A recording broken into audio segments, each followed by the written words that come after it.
Hello and welcome to my channel. My name is Tiffany Hill Cook, and my mission, my soul's purpose in this life is to help people fall back in love with themselves. So today, I was thinking about what I wanted to share with you because ultimately this is a divinely led interaction, a divinely fostered relationship. And what came to me was hobbies, the importance of a hobby, and how that is ultimately a form of loving yourself by giving yourself nourishment in the form of a hobby. So, today's episode, I'm going to share a little bit about myself and the journey that I went on to find hobbies because I spent many years not having them. And I was so focused on, you know, performing for other individuals that I didn't even know how to access my own needs.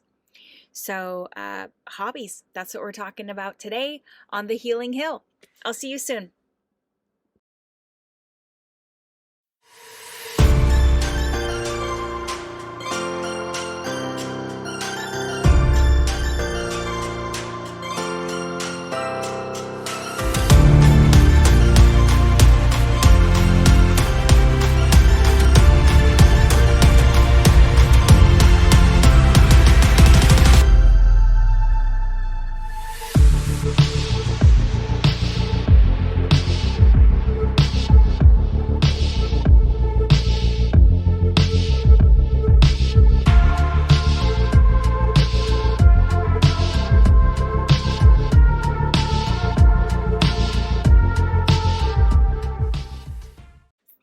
All right, hello and welcome. Today's episode is about hobbies. And before we even get started, if this is your first time joining me or joining us, I do live out of my RV. It is rather close quarters. You can see my cat here, Pepper. My dog is sleeping on the floor here, and I have a French bulldog. Why I share that is she can be rather noisy. So, if you're distracted by her, I apologize in advance. She's become, I don't even notice the snoring anymore. She's such a noisy being. Aren't we all, though? All right, so hobbies. I'm going to start this episode with a story, and that's not uncommon of me. So I had one job out of college, one big kid corporate job, and it ultimately, which I actually haven't talked about much here, I have done writing about this on my website. It was a cult.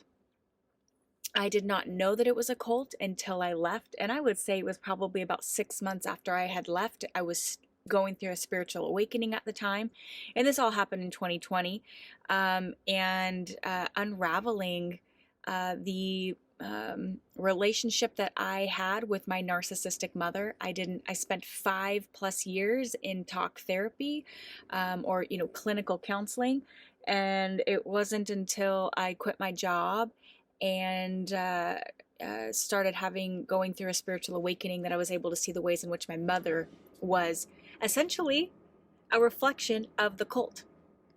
It's no wonder that I attracted myself to a company that showed me the same type of value system that my mother did. Until you heal yourself, you will continue to attract the same experiences. If you wonder why every time you pick horrible men, I can guarantee it relates somehow to your father figure. And until you heal the why behind it, which is the energy behind the motivation, you're going to align yourself to shitty guys for the rest of your life. All right. So while I was working at this organization, I mean, you were expected to be on, and when I say on, available 7 days a week. I worked on average 60 hours a week. And but we did work Monday through Friday. So traditionally I would have weekends off, albeit I ended up working a lot of times on the weekends, or we were required to go in for, not hitting a certain number or a metric. So our Saturdays would be taken from us. So we would have to go produce. It was a recruiting company. Isn't that even more ironic? We worked in recruiting and staffing. So we were really good at finding people. Anyways, whenever I would return back to work on a Monday, one of my least favorite questions that I was ever asked was, "What did you do this weekend?" A seemingly innocuous question, a seemingly, just topical type question. I didn't have a life outside of this job.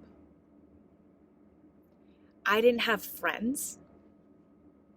I was really an unhappy person. I didn't realize um, how give me a minute, let me think of the word, how insecure I was. And when you're around a really insecure person, um, that it's not very fun. I mean, I needed a lot of validation on a moment to moment basis around my worth and my value. And when you're working for a company that continues to uh, make you even smaller, I was becoming more insecure the longer that I stayed at this company. Of course, I didn't see it until I had some separation from it. I was there nearly a decade. And so, and also the higher you went up within the company, the less autonomy that you had, the less freedom that you had. And so, anyways, back to the topic at hand, hobbies. So I didn't know I didn't know how to even spend time alone with myself. So when somebody would ask me what I did on the weekend, I mean, and outside of that, I am an alcoholic. I quit drinking in August of 2020, and it, so I most likely on Friday and Saturday night drank myself to sleep. I'd probably gotten some wine or a case of beer. I was never much into liquor because I would end up vomiting because I drank it too quickly. I gave myself alcohol poisoning essentially. And so most likely I was at home by myself and drank. I knew though that I wasn't living in balance. I knew that I knew that I wanted to be able to spend time with myself and and create things, but I didn't even know how to give myself permission and permission in the form of time to even do it. So, um, what had happened prior to 2020 was I had purchased a home in a city by the name of Kirkland. So the organization I worked for, it was a sales company, and I worked my ass off, but I also made pretty good money. And when I say pretty good money, the company made millions off of me, but I could make $250,000. And I never made $250,000, but the year that I left, I was on track to make that. This is what I do know. Money does not buy happiness. The more money I made, the more empty I was. But, and so, and having this home, one of the first things that I allowed myself from a hobby perspective, or I've identified for myself, was I really enjoyed plants.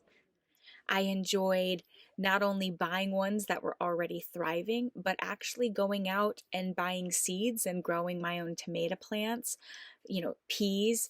I just really enjoyed plants. I loved the act of watering them, of pruning them, and so the first hobby that I found for myself was gardening.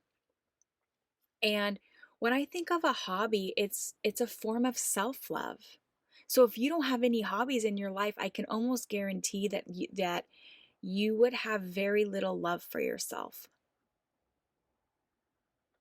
I'm going to say that again. If you don't have any hobbies, it would be, I can guarantee that it is difficult for you to slow down, to stop and ask yourself what you need, and then allow yourself, give yourself permission to have it.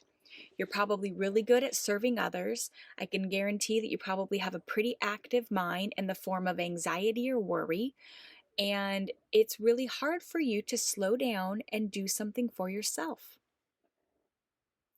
That's why I'm making this video. I am not special outside of the fact that I cared about myself and I love myself. Those were the main two drivers that have led to every single step of enlightenment, awakening, and awareness that I have today. So the first thing that I started with was gardening. And then one day I was guided to go pick up a 2-pack of canvases at Michael's Craft that came with a paintbrush and then some paints inside of this package. And I ended up painting my dog's face. And I'm telling you, it was as if it was a masterpiece. I couldn't believe what, without formal training, just giving myself the materials and the time and permission to do so, what I was able to create. So subsequently, I draw on a regular basis. I would say daily I'm drawing something.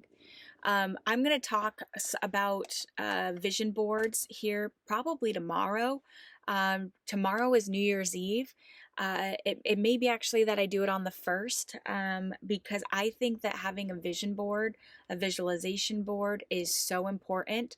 But that's just some little doodles that I've done. Not little doodles. Those are goals and dreams that I am manifesting. There's nothing small about it.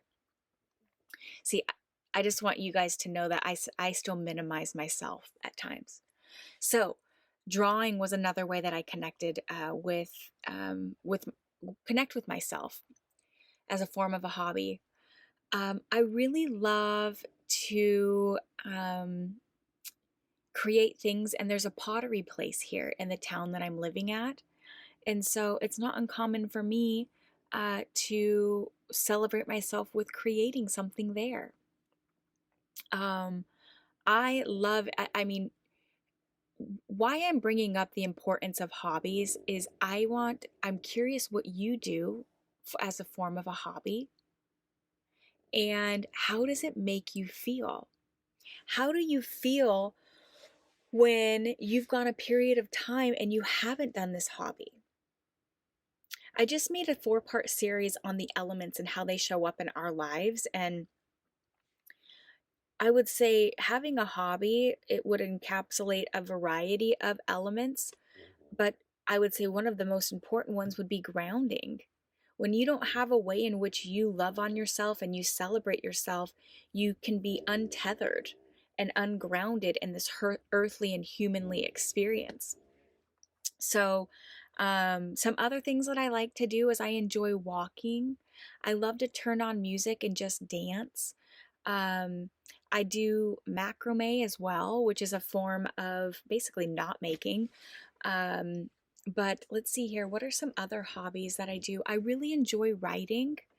Um, each time I make one of these YouTube videos, there's a description that I write about what I have shared with you. And, that's another form of expression, and writing in general is a hobby for me. I feel good when I'm doing it. And so, let's see here. I really enjoy cooking. So not so much baking, but cooking, like trying new recipes and nourishing my body in different ways, or working with a new ingredient. That's something that I really enjoy as well. Um, I like taking my dog to different dog parks. I get to live vicariously through her, and through her enjoyment. And, that brings me happiness. Something else, and maybe you'll be able to see right there, that's a hummingbird feeder. And I also feed the the birds that live here. And one of the reasons I do that is I love to see my cat's reaction to these birds. It's a way that I get to stimulate her mind.